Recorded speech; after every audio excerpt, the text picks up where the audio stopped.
Ezekiel പ്രവാചകന്റെ പുസ്തകത്തിൽ നിന്നുള്ള വായന 43 അധ്യായം 1 മുതൽ 7 വരെയുള്ള വാക്യങ്ങൾ.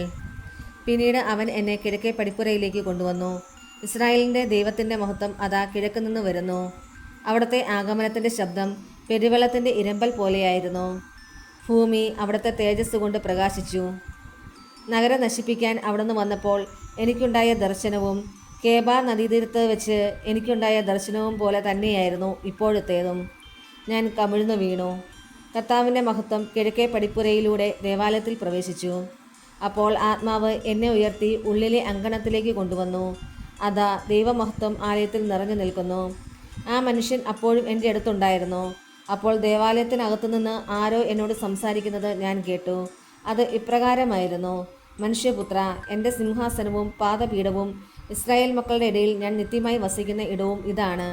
ഇസ്രായേൽ ഭവനം അവരോ അവരുടെ രാജാക്കന്മാരോ തങ്ങളുടെ വ്യഭിചാരം കൊണ്ടും രാജാക്കന്മാരുടെ മൃതശരീരങ്ങൾ കൊണ്ടും എൻ്റെ പരിശുദ്ധ നാമം മേലിൽ അശുദ്ധമാക്കുകയില്ല. നമ്മുടെ കർത്താവായ മിശിഹായിക്ക് സ്തുതി. വിശുദ്ധ മത്തായി അറിയിച്ച സുവിശേഷം 23 അധ്യായം 1 മുതൽ 12 വരെയുള്ള വാക്യങ്ങൾ. യേശു ജനക്കൂട്ടത്തോടും തൻ്റെ ശിഷ്യന്മാരോടും അരുളിച്ചെയ്തു: നിയമജ്ഞരും ഫരിസേയരും മോശയുടെ സിംഹാസനത്തിൽ ഇരിക്കുന്നു. അതിനാൽ അവർ നിങ്ങളോട് പറയുന്നതെല്ലാം അനുസരിക്കുകയും അനുഷ്ഠിക്കുകയും ചെയ്യുവിൻ.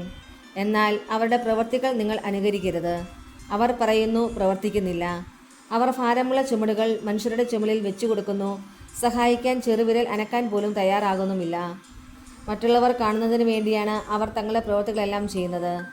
അവർ തങ്ങളുടെ നെറ്റിപ്പട്ടങ്ങൾക്ക് വീതിയും വസ്ത്രത്തിൻ്റെ തൊങ്ങലുകൾക്ക് നീളവും കൂട്ടുന്നു.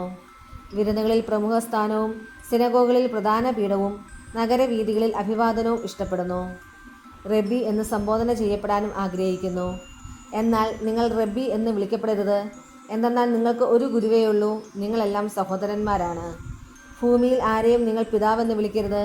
എന്തെന്നാൽ നിങ്ങൾക്ക് ഒരു പിതാവേ ഉള്ളൂ, സ്വർഗസ്ഥനായ പിതാവ്. നിങ്ങൾ നേതാക്കന്മാർ എന്നും വിളിക്കപ്പെടരുത്. എന്തെന്നാൽ ക്രിസ്തുവാണ് നിങ്ങളുടെ ഏക നേതാവ്.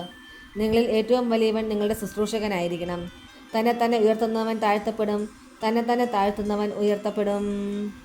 നമ്മുടെ കർത്താവായ മിശിഹായിക്ക് സ്തുതി.